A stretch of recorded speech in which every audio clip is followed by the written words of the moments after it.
right, guys. So I have my beautiful god sister by marriage, but I adopt her more than my god brother. So, my beautiful god sister with me, Miss Jasmine Lavender, extraordinaire. She is so talented, does so many things, but that's not why you're here today.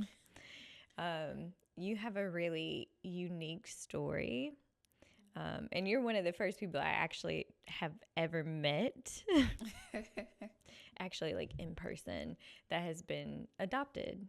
So tell us a little bit about your story. So, where do we start? So, basically, I am an international adoption.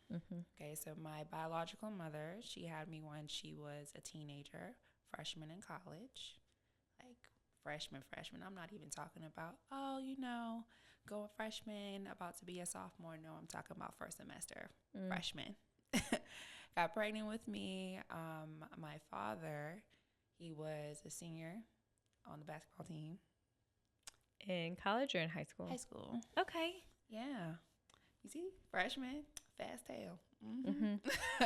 So she got pregnant with me.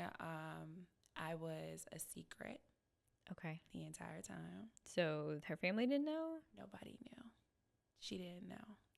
Nobody knew that she was pregnant. Not her cousins, not even her mom. Her mom found out when she was 7 months pregnant. Okay. And the reason she found out was because she was getting ready for school and her mom opened the door and she was like, "What in the world? Hold on, what? You're pregnant?" Yeah. And by then, she had already made up in her mind that she was going to go ahead and give me up for adoption. She already had decided who she was going to go ahead and give me up to, went through the whole process, so it wasn't changing anybody's mind or anything like that. It was only 3 persons on her side of the family that knew that she was pregnant. And it was only not by choice, by force, because at that point, you're 7 months pregnant, your mom finds out, everybody's freaking out like, you need to take care of yourself. You're just a child. Yeah. You are a child, pretty much. And so when they found out and everything, they go ahead and she introduces them to the adoption center, because back in the 90s, their Planned Parenthood wasn't like how it is right now. Okay.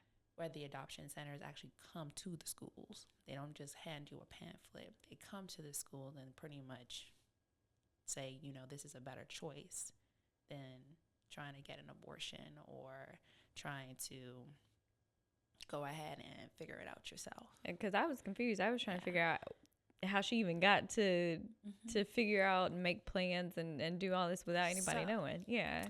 So what happened was, she got pregnant and everything. Before she got pregnant, they had came to the school, right? Because back in the 90s, teen pregnancy was a real thing. Like, it was bad back in the 90s. I don't even say bad, but it was prevalent. Everybody knew about it. Like, it wasn't a secret. And so they would come to the schools a lot. And this is like in Miami-Dade County, Miami, Florida. And that's how she found the resources and everything. Okay. Because they came to the school. And I was actually one of their first international adoptions and everything. So and it's so crazy how when I look back at my story and everything, how everything came full circle on that side of it, because it's mind blown. It's like, what is a 1 in a million chances that would even happen for you? So when she found out, her mom went ahead and got introduced. They went through the whole plan. She pretty much told her mom, all right, you just got to sit and watch, because I've already made my choice and everything. So that was, she's 7 months pregnant now. She had 1 more month in school where they'll actually let her be in school before they take her away and put her up in a house in Hollywood, Florida. And so that's what they would do. And so that's where she went for her last few weeks rather, of being pregnant. She wasn't induced with me. I came naturally. 3 pushes and I was out. Yeah. it was very quick. Mm-hmm. Even then, when she gave birth to me, technically speaking, with adoptions, you're not even supposed to see your child. Yeah. They just take you away. But because I was international, I was their first one, they let her stay with me for just like a few days. So she got to nurse me. She got to like really put her eyes on me. Yeah. Before it was time to be like, okay, all right, sign these pieces of paper. And what a lot of people don't know is even after you give birth at that point, you have the opportunity to say no. Yeah. So one of her, I guess you could call it a roommate, Mm-hmm. because they pair them up. One of her roommates, she was pregnant at the time too. Mm-hmm. She had twins, and she decided to say no after giving birth to the twins. And the family that she said no to, this was actually like their third or fourth time trying to get a child, and they were getting two, and the person backed out of it. So she had that envision on her face, well, in her memory rather. So she was like, okay, I can't do that to somebody, because she saw the hurt on their face. Yeah. And she's like, I'm going to go through with this. And not like other adoptions, some of them don't go as well as my own. I didn't have any issues at all. I was brought up in a loving household.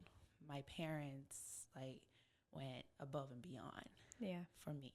I never felt like I was excluded. I never felt like I was just, oh yeah, you're the other child, or okay, the reason why we adopted you is because we were having complications, so that's the only reason why you're here. I never felt that, even after they had two other children. After the doctor said they couldn't really have kids, two other kids, and I still never felt like I wasn't a part of their family. So was this an open or a closed adoption? This was a closed adoption. So you were never supposed to find your mom again or anything like that?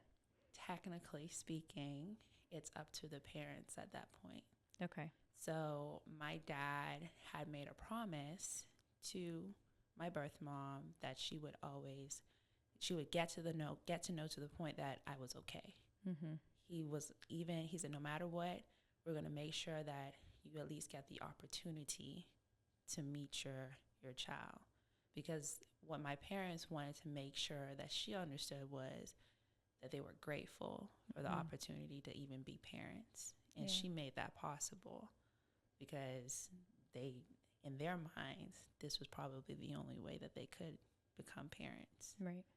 So when my dad, even before that, let's go back a little bit. Okay.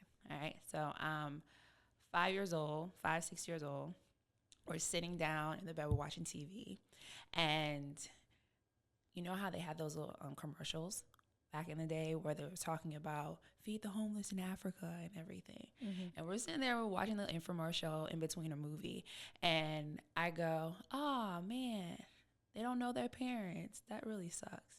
My 5-year-old comprehension is like, oh, okay. And so I'm like sitting in between my parents, and it gets really, really quiet. And my parents look at me and they're like, we got something to tell you. And I'm like, okay, what do you have to tell me? And then they told me that I was adopted, but we're still your parents. Like but you're adopted. And they were like, do you understand what that means? I'm like, sure. Do I have to go back? Was my response. Like, can I stay here? I don't want to leave. By you telling me that I'm adopted, does that mean that I have to go now? And they chuckled about it, because in my kid brain at the time, that's what I automatically thought. If you're going to tell me something like that, I guess you don't want me anymore. Right?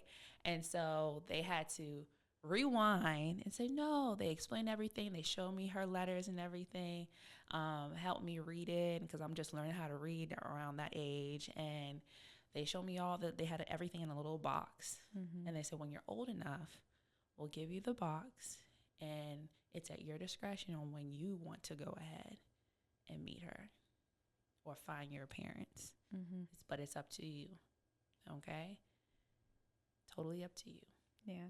So at what age did you finally? So years went by. It was always in the back of my mind because, you know, I don't care what anybody says. When you're adopted, there's always a piece of you that wants to know, Yeah. who who am I, regardless. And it's crazy because you see my mom, Mm-hmm. you see my family. It does not look like I'm adopted. Mm-mm. It's hard to tell. I remember telling one of my best friends when I was in high school, I was like, hey, yo, we had went out for a game night or whatever, went to Ruby Tuesdays, and I told him, and he was like, you lying. I'm gonna ask my mom real quick, because he called my mom his mom, and he goes and drops me off. He goes upstairs, and he's like, Mama, Jasmine just said that she's adopted. That ain't true. Like, what you talking about? Yeah. And she was like, yeah, she is. That's a real thing. And it was one of those moments where it was just like, see, it's regardless of how much I look like you, how much it doesn't seem like I'm not a part of your family, a part of me is going to always feel like something is missing. Yeah. I got questions. It's not, oh, it wasn't even, oh, why did you give me up? I had a good life. Yeah. Oh, fine.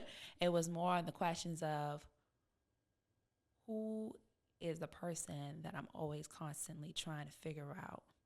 Yeah. Like, it's always a question mark behind that. Like, I could always cover it up with my athleticism and say, oh, well, I got that from my dad. But really, where did I get it from? Yeah. Or, oh, a little small nose. Where did I get that from? My mom has a small nose, but does my biological parents, do they have small noses too? Are they tall? Or why do I have like a hint of red in my skin? Why do I get sunburn all the time? Like, it's little parts of you.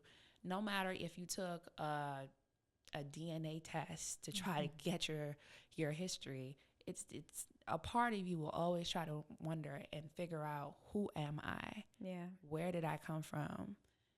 Regardless of how much love you've been given, Absolutely. you need to know. I think that's the same with whether you're adopted or your parents just aren't in your life at all, or you have a step parent, or whatever the case is. I think that there's always that question of nurture versus nature. Like, is this just inherently, like, biologically in me? Even the things that you struggle with, like, are these struggles that my biological parents have, or like, where does this come from? So I think all of that is definitely a part of it, regardless. It's a part of it, no matter what anybody tries to say. And like, trying to navigate through all of that, and what people don't realize from an adoption side, and you're the child being adopted, and you have parents that raised you, that love you, and then you go ahead and you make the step Yeah. to find them, and you don't include them in the process, and they feel shut out. Yeah. And then having to navigate through them not feeling that they're going to lose their child, or because you go ahead and you find your biological parents, am I going to be replaced? Like, what's going on here? And it was never like that. So it's like, you have to nurture from a child's perspective on that point, to make sure that your parents, especially in my case, my dad's gone. He died. He passed away when I was 16. So now it's just my mom and us, 3 girls. And me going through the process in college, my senior year, I put the papers in. I didn't tell my mommy I was doing it. I was just like, okay. Because after I opened up the box, because I always had the information. I always had it. It was just in the back of my mind, like, you'll do it next year. Next year. And now I'm about to be 21. And I'm like, okay, I don't want a next year to come. Yeah. And then I'm like, next year again. So I went ahead in January. I made that like my New Year's resolution. I was like, I'm going to have the courage enough to go ahead and submit this paperwork. I'm going to call the number. So why do you think you said, I'm going to have the courage? Because it's a scary thing. When you go ahead and it's like you're actually, instead of you thinking about it, you're actually now going to go from envisioning the mirror to actually seeing the mirror. So you go from saying, okay, well, that's cute. It's a nice thing to think about, to, oh, now it's a real thing. Do you think that you were afraid that they would reject you? No, I wasn't afraid they were going to reject me. Okay. Because in the back of it, see, and the reason why I say I wasn't afraid they were going to reject me, because the family I grew up in were very close-knit. Rejection has never been like a thing I had to deal with or struggle with, because I've always had my cousins. I've always had my aunts, my uncles. Like, I could just go call any one of them right now and vent to them if I needed to. Like, I never had to deal with rejection on an adoption standpoint. It wasn't that. It was more of, okay, when I call this number, somebody's going to be on the end of that phone. Yeah. And I have to say something this time, because I had called the number before and I just hung up. Like, it's like a frog got in my throat, and I was just like, never mind. And I hung the phone up. And so this time when I called, the lady was like, hello, anybody here? Hello. And she was just about to hang up. And I was like, it was like God just hit me in the back of my chest, or back of my back. And it was like, yes, hello. I am here to put in a request to find my parents. And the lady got real quiet on the phone. And I was like, did I say something wrong? I think that was probably what it mainly was. If I said the wrong thing. Yeah. Not being rejected, not feeling discouraged or anything. It's more like putting my foot in my mouth. Did I say something that's going to make somebody uncomfortable? That's the thing. It's interesting you say that, because you also mentioned you having to now like also house the emotions of your parents, making sure that they weren't super uncomfortable with the process. Do you think there's a piece of you that didn't initially tell your mom because you were worried that she would feel rejected? Of course. I think as kids, we always have that in the palm of our hands. The fear of hurting our parents, the fear of making them feel like they are a disappointment. Yeah. Not that we are a disappointment, that they are a disappointment. More than anything. I think because my mom has already been through a lot in her life, and having to say, oh, I'm going to go ahead and submit this request. How do you feel about that? Yeah. And when I called the adoption agency, the lady answered and everything. We talked about it. And as I was telling her who I was and explaining it, giving her the case number and everything, it's like she got quieter and quieter and quieter on the phone. And I got to the point where it was just too quiet. And I was like, hey, everything okay? Am I at the right place? Did I mess up? Because do I need to retract this? Because it's getting really quiet. Like, am I in the wrong for doing this? Like, I know it was a closed case, but I'm about to be 21 now. Like, what's the issue? And she got quiet on the phone. She started crying, and she was like, you are my first adoption case. And I thought I would never see, like, when your parents, and then she goes and explains, your dad said this day would always happen, but, you know, people say that stuff all the time. And she got extremely just emotional on the phone. And she's like, this one is going to be a tough one for me because this is my first one. Yeah. So I think that was like God's way of saying, see, it's okay. Everybody along this journey is going to have some point of it where it's going to be like, wait a minute. Yeah. Let's pause for a second, because it's not really just people you're dealing with, it's the emotions people carry that you're dealing with. Which is interesting, because I think that, and we were briefly talking about it, this idea that sometimes children often carry the emotions of their parents, and they worry about disappointing them. They worry about their parents feeling rejected, and to a certain degree, I've always wondered, is that healthy? It's not. I've with my experience and everything, it's not. Yeah. It's really not healthy at all, because you start to confuse what you think is anger, what you think is regret, what you think is, oh, okay, am I really sad, or am I just feeling this emotion because I've experienced it through sight? That's how it looks. And I'm confusing what something looks like versus what something is really feeling. And so, like, having to relearn how to feel and everything through this whole process as an independent person, as an independent individual, not as, oh, Jasmine, the oldest daughter, the one that is on a clean slate, that has everything together per se, for, no, this is Jasmine, just me, trying to figure it out.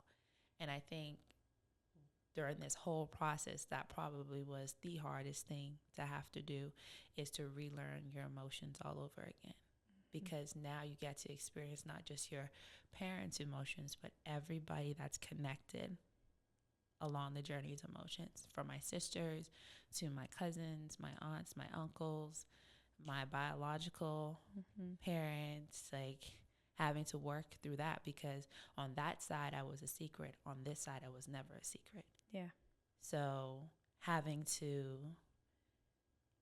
watch them pretty much tell everybody, like, who I am, be introduced to people that I have, like, oh, okay, cool, and really making sure that I don't put on the front, like, I really don't care, but this is just really for you. Like, I got my own stuff to worry about, and I have a family, and making sure that I don't come off like that. Okay? Like, that's another thing. Like, a lot of times when people get reintroduced to their biological family, it's the battle. Even the adoption agency, they had to put a warning flag up, like, hey, make sure you understand that she had a whole life before you came in her life again, and you had a whole life before she came back into your life again. Remember that. And just, like, I have to constantly make sure I'm just like, okay, this is a new concept for them. I've had parents. I have great, amazing parents. I'm not really looking per se for additional parents, but hey, I will extend a bridge and make sure that it's a straight one and not one that goes all kinds of ways up and down. So it's a lot when you're adopted and having to navigate that path, and realizing, like, okay, now I got to relearn emotions. I have to be very guarded on what I say. I have to remember that they are also emotional too, because in their minds also too, regret comes flashing back, because they feel now that their life has gone on, they feel like they should have never done it. So having to have a conversation with my biological mom, and she's apologizing and everything, and in the back of my mind, I'm like, I really don't need your apology, because I'm like, it's done. I had a good life. Like, I don't know why you're apologizing. Yeah. And having to understand, like, the apology is not for me, it's really for them. That's good. So that was a lot to have to take in and on as a person. I think so. From my perspective, I'm not quote unquote adopted, although who I consider to be my father did try to adopt me. But as a kid, and I think I mentioned it on my episode with him, I was always conscious of my biological father and his feelings, even though he wasn't in my life. Mm-hmm. I never wanted to hurt him. I never wanted to potentially close that door to him, because I, just like you, always had like this little piece of me that wondered, like, if I want to meet him one day, if I want to have a relationship with him one day, like, what does that look like, and how does that move forward if I allow my dad to adopt me, you know? And I don't think that we often consider children like in that whole adoption process, and I know that they do it because they love us and they want to, you know, make us theirs wholly and completely. But to a certain extent, I think the children are always going to consider. Yeah. They're considering everybody else's feelings often except their own. Yep. All the time, 100%. Like, even now, like, it has passed. That was in 2015. It's 2024. Yep. Right? So much time has passed since then. I have learned to navigate through emotions and feelings. There have been emotional arguments that have happened. There have been moments where it may have appeared that one person was trying to overtake another person's position, or make it seem like, okay, well, that was great. Yeah. But I'm here now. Right. And having to work through that and make everybody understand, I love people. I love my family, right? And I would love to make sure I navigate this to the point where everybody can get along. Yeah. And everybody not just knows their role, but is comfortable in that role. They are understanding, because now I'm married. Okay. It's a little touchy. This is like a little touchy little subject, and like trying to even see, okay, who do we call what, and what do we call who? Who gives you away? Who walks you down the aisle? Who is a grandmother? Who is not a grandmother? Yeah. Who is an aunt? Who is not an aunt? Who is anybody at this point? Because you're now in a space where relationships have been established. Yeah. Memories have been created. I have now been introduced to her kids as well, which are now even like saying terms like brother and sister and stuff like that. Even though they're not the ones you grew up with. I got to work through that. Yeah. I got to get there. Like, it's just like, okay, one moment, let's not put titles on everyking now. I like that. Let's get to know, because you might get to know me and you might not like me. Like, okay, hello. You might not like me. Testing. Okay. So it's just like having to navigate through all of that, because they too, my siblings on that side, are older too.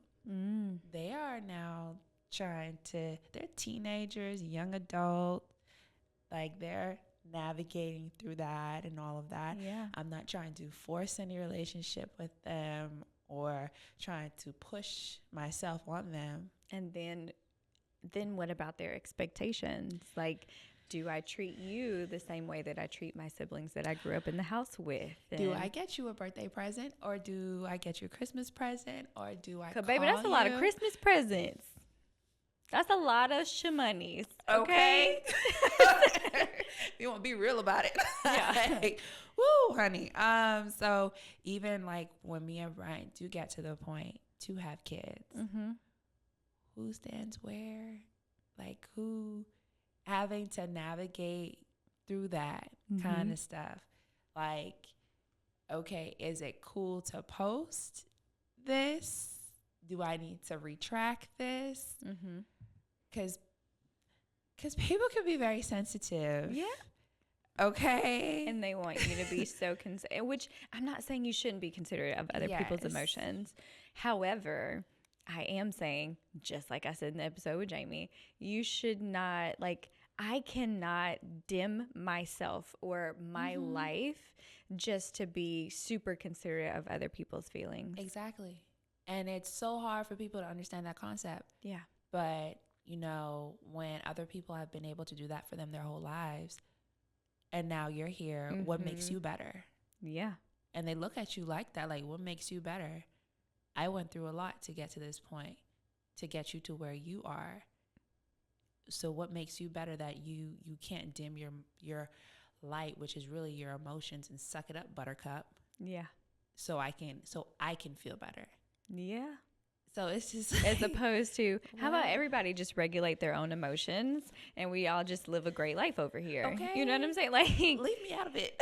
Like, it's okay. Yeah. Like, it's one of those things where even Brian, he's just like, okay, we got to think about this because you know how he is. He's very blunt.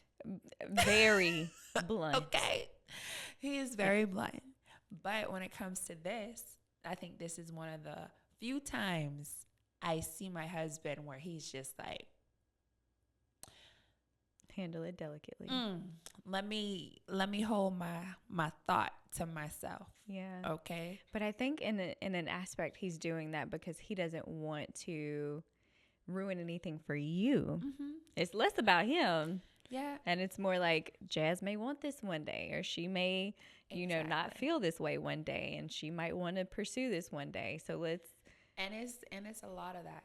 Yeah. It's a lot with him and this, which I love him to the moon for, like, helping me walk through this and navigate, because if that's one thing as an adoptee, and you're navigating this whole process, you need somebody that is going to be biased and just going to sit there and not pick any sides or anything and literally look at it from multiple views. Yeah. Like, literally, as people say, play devil's advocate. Like, literally, you need somebody to do that, because some parts of this journey, I was doing stuff out of straight emotion. Absolutely. Had nothing to do with, oh, okay, well, this is the right thing to do. No, it was acting out of emotion. So it's more of, okay, you know what? Maybe, wait 1 second. Let me tell you what happened. Let me tell you what she said or what they said, and how do you feel about this? And he's just like, okay, but you know, maybe maybe you tripping. Okay, just maybe let's look at it this way too. Okay. And he has to constantly remind me during certain situations, like, hey, let's look at it from everybody's lens. Absolutely. And I think from my side, where you have like bonus parents and biological parents. That's what I call them. I got my bonus dad, my biological father. And being a kid, I knew them both. Right? That was very difficult to navigate, but I didn't start developing an actual relationship with my biological father, I would say, until I became an adult. Which was difficult. Okay. Yeah. Forgive and forgive again. Baby, the apologies was for me. Okay. But I remember getting to a point a couple of years ago where, and I've had this conversation with my husband, and he's helped me kind of work through this. I've gone to stay with my dad. Like, I've gone to see him before, and I've traveled up there, and I've taken my husband to meet him, and, you know, and if people ask me about him now, I'm like, he's a beautiful human. Yep. He's a great person. Like, I love him. I love his personality. I like to hang out with him. I just don't know at the time that we reconnected if if we knew what we were looking for in each other, right? I expected him to do for me what my dad does for me. And I don't know that he had that to give because he has all of his other kids. And I think that he's a really great mentor. And I felt like that was what the relationship was kind of turning into at some point. And when I realized that and kind of emotionally regulated myself, I had to step back and say, is that what I'm willing to accept right now in my life? Am I willing to accept him as a mentor and not as a dad? Yep. And when I realized I wasn't, like, I wanted him to be a dad and be loving and compassionate and caring and reach out to me and check on me and see how I'm feeling, like the things that I felt like a dad would do. When I realized that that wasn't necessarily where he was, I had to be okay with taking a step back until I was okay with receiving what he actually had to give. Yep. And I completely understand where you're coming from. Like on this end, in the beginning, reconnecting with my biological family, it was on the expectation of, I need you to just answer these questions that I have. I am not looking for parents. I am just needing some answers. So the little person in me that always questioned these things knew the result. They got the answers they were looking for. And now after that, I gotta figure out if I even like you. Because it's like, because I wasn't looking for any parents. I wasn't looking for any additional family members. I just had questions that needed to be answered. That's it. That's all. But to them, you're always going to be their child. Exactly. And having to navigate that at a young adult age, having to understand, like, okay, when I open this door, they may be expecting a relationship. Absolutely. Am I ready to give them that? Or do I need to just be like, okay, nice to meet you, bye?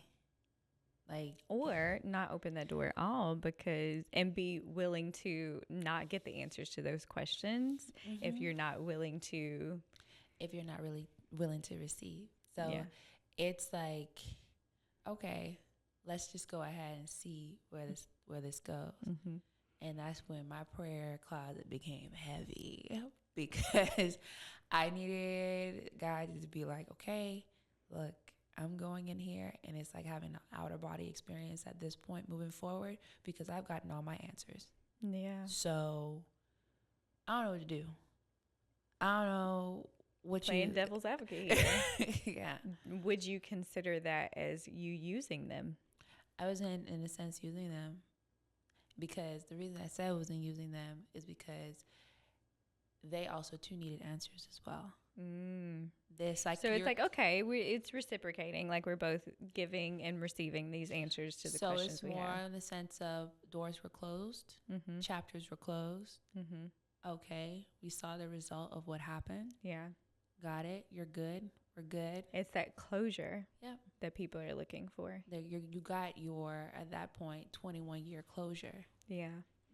Her kids, my brothers and sister, at the end of the day, they got their closure too, because they had to watch their mother on my birthday every year leave the house and not understand why May was just a hard month for her to go through. They never knew. They didn't know. Oh. They didn't know at all. They had to wonder why they never got real clarification as to, because they had my picture in they call her Grandma Nana. They had her in Nana's house, and they had to, like, who is this person? And never get an and answer. Never get a true answer as to who this person is. And so they got the closure that they needed as well. And it's so it's like, when in the beginning, I told you, it's dealing with everybody along the journey. You don't know who along this journey you're going to have to deal with. Yeah. But at all, but really all points, everybody's going to need some type of closure. Everybody. So for them, it was, oh, okay, I got to see you. Okay, you alive? Great. You got a phone number, Instagram, social media. What it got? I can keep up with you. I Just scroll. Make sure you're alive. I love you. I see a picture every now and then. Like, comment, we good. Because they're younger than me. It's a big age gap. Really? Right? Okay. So it's just not, it's not me going ahead and say, I'm going to force this relationship. Mm-hmm. No. You're a kid too, man. Like, I'm not going to sit here and try to be like, okay, I'm your older sister and you got to listen to me. Right. No. You call me if you need advice. I'm here. It's an extended branch, another avenue you can go down. But I'm not going to force this relationship on you. Correct. Which is so crazy because with my, on my biological father's side, all of my siblings are older than me, except one. Mm-hmm. I didn't find out about her until I was a senior in high school. Mm-hmm. She was a junior. Oh. Yeah. So we're not like that far apart. Yeah. And I had been to his house and, you know, had conversations. I would talk to my siblings every now and then. Never knew about her until I was like a junior, senior in high school. But she's only 1 year under me. Oh, wow. Mm-hmm. Surprise. Yeah. Yeah.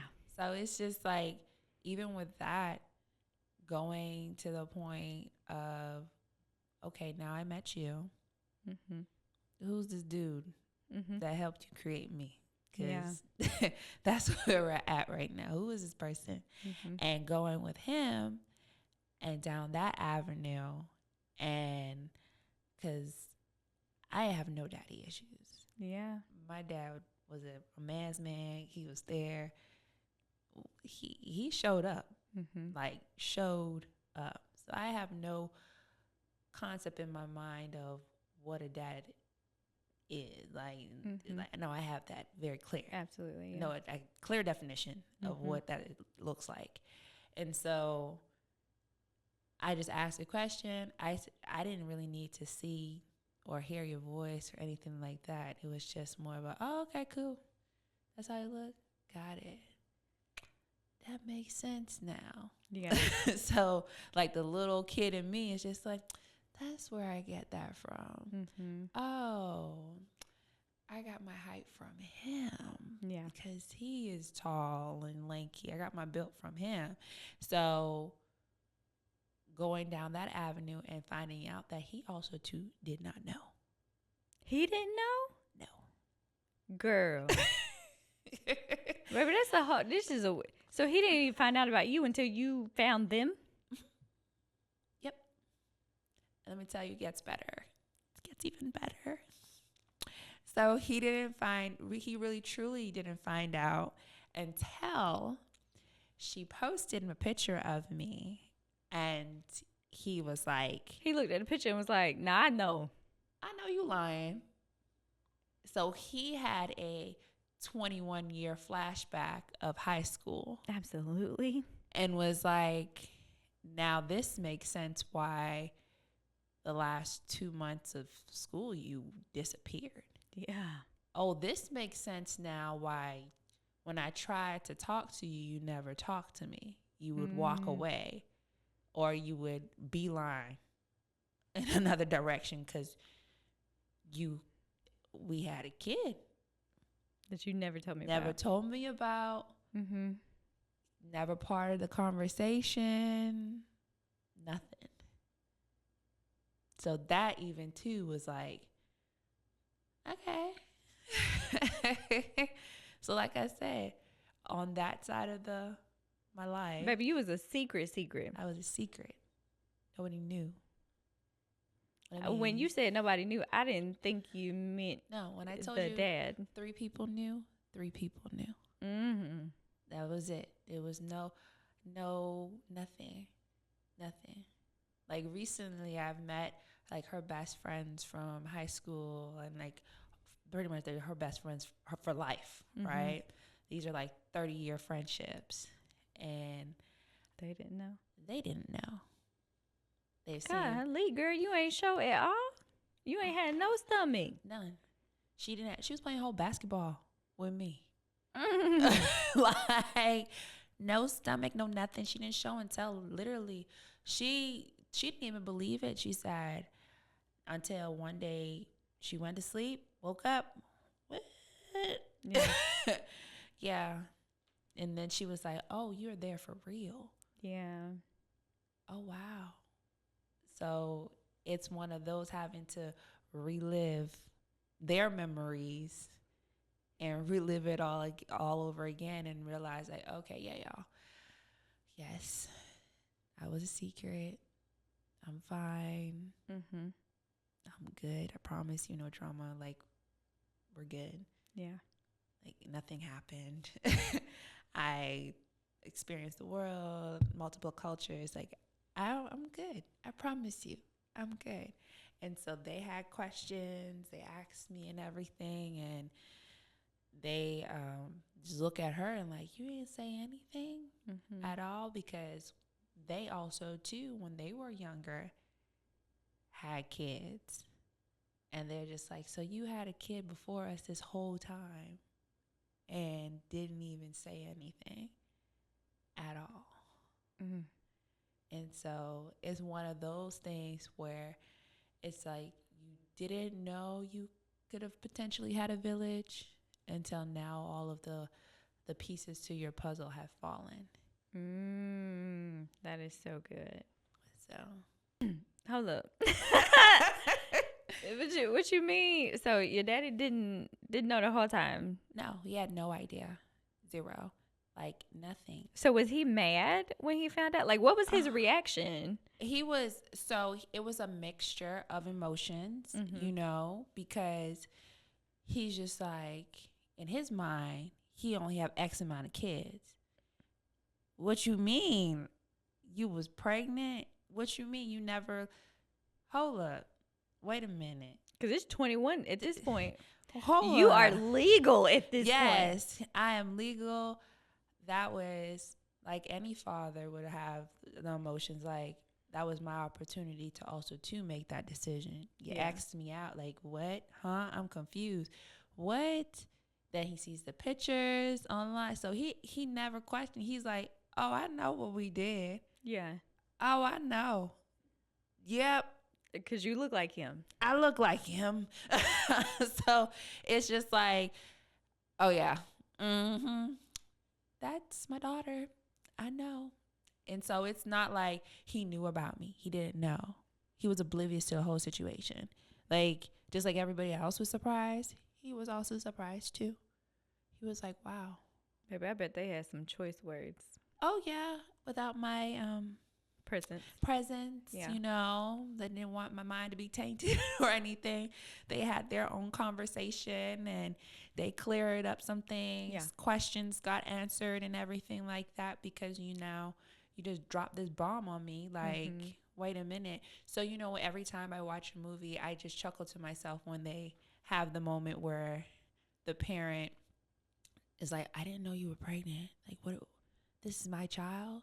They're 7 years old. Like, how come you never told me? I was like, 21. Try 21 years. Yeah.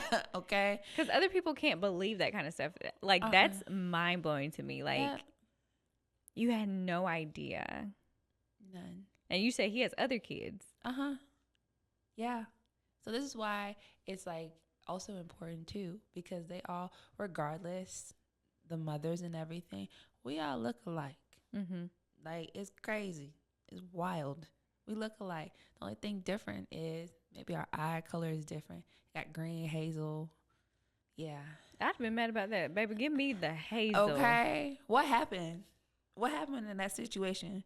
I would love some green eyes. Them traits couldn't have fought a little harder for me. Okay. So imagine, too. Think about it from this point. Imagine, too, we go all the way back. And my parents that raised me never told me that I was adopted. I go all through my life thinking that they are my parents, which they are. Regardless, at the end of the day, they are my parents. But then it's time for me to go ahead and have kids with my husband, and boom, I pop out some kids with some different color eyes. Baby, he gonna be looking at you like, Brian been looking at me like, I know you lying. Ain't no way. Ain't no way. Yeah. Like, what? Who children? Who is this? Who this belong to? Yep. Like, hold on.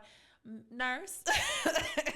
So it's one of those situations where, being adopted, it's not a scary thing to go ahead and find out. Yeah. Because you too have questions. You may not think you have questions, but you have questions. You got questions because when you go to the doctor and they ask for your family's like health history, like all of that is stuff. For the longest, I've always had to put on there NA. NA. I don't know. Like, how am I supposed to tell you? What? Just draw my blood. Yeah. Because that's the only evidence I can give you. I don't know. And I don't even like needles, so you can't even do that. It's just in there. Okay. And then when you ask, as a doctor, as a physician, they're going to be like, why did you put NA here? What's the reason? Because they have to know as well. And it's the same look each doctor gives me. Like, oh, sorry, touchy subject. Let me go on to the next question. My bad. Like, it's never like, oh, okay. Like, they take it in. It's more of, ooh, I probably shouldn't have asked that. And I always have to follow up with the question, like, it's okay. Like, I'm good. I think it's interesting that you say that. And because you mentioned earlier, like, you didn't have any daddy issues. Although you were adopted, you didn't struggle with rejection, which is mind-blowing that that's even possible, because so many people who are adopted say, like, oh, my biological parents didn't want me.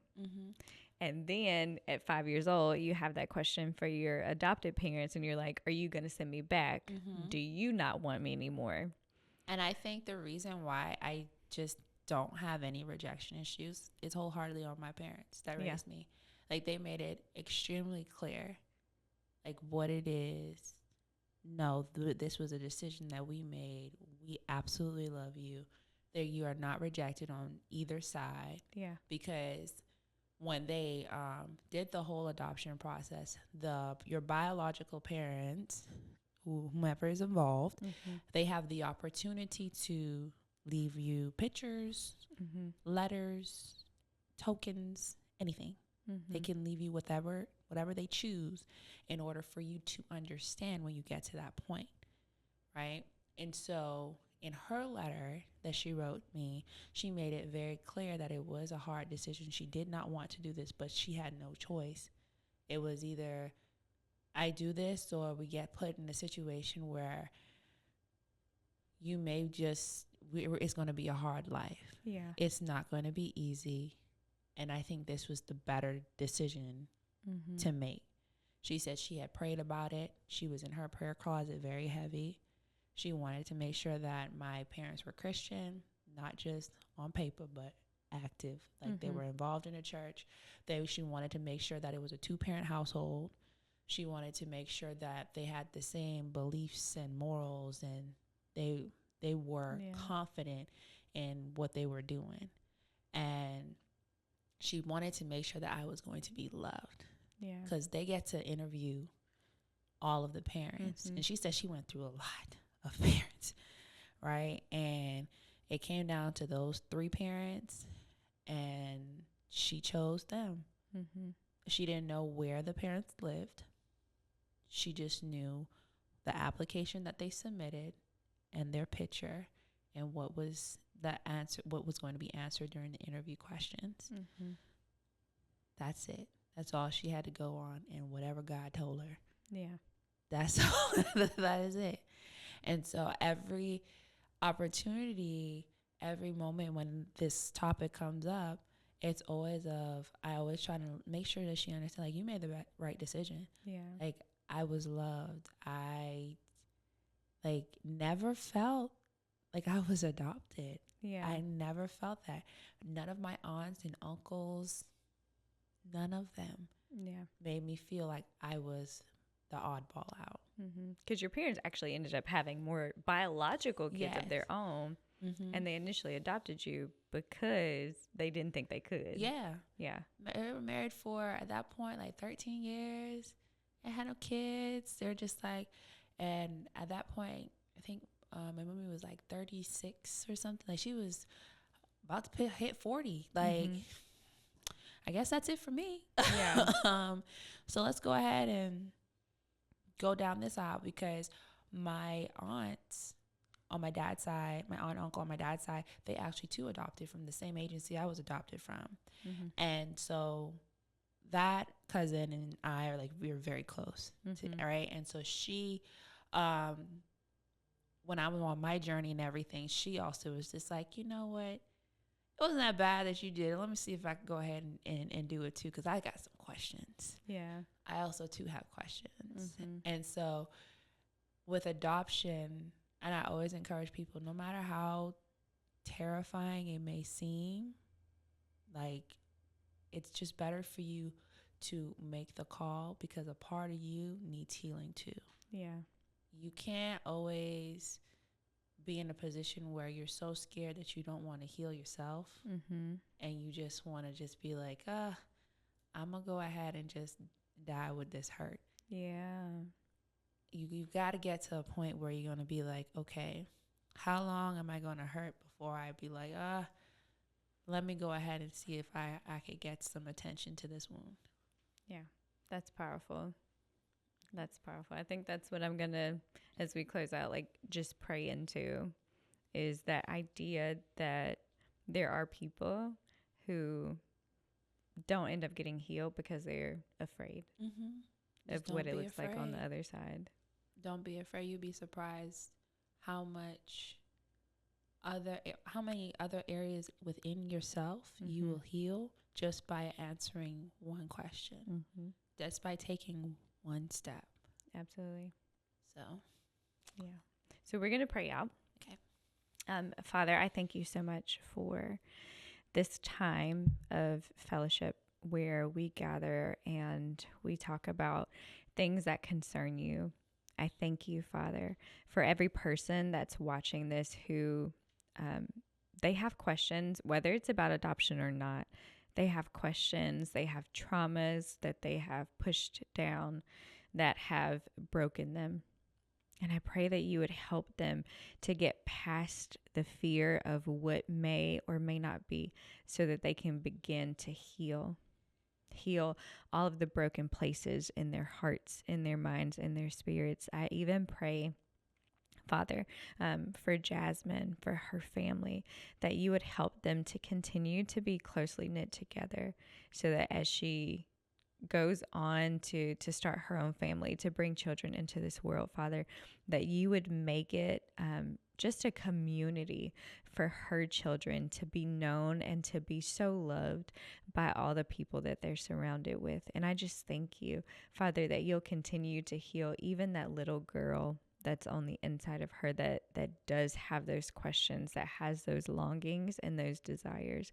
And I pray, even as she continues to grieve the loss of her father, that you would heal those broken places as well.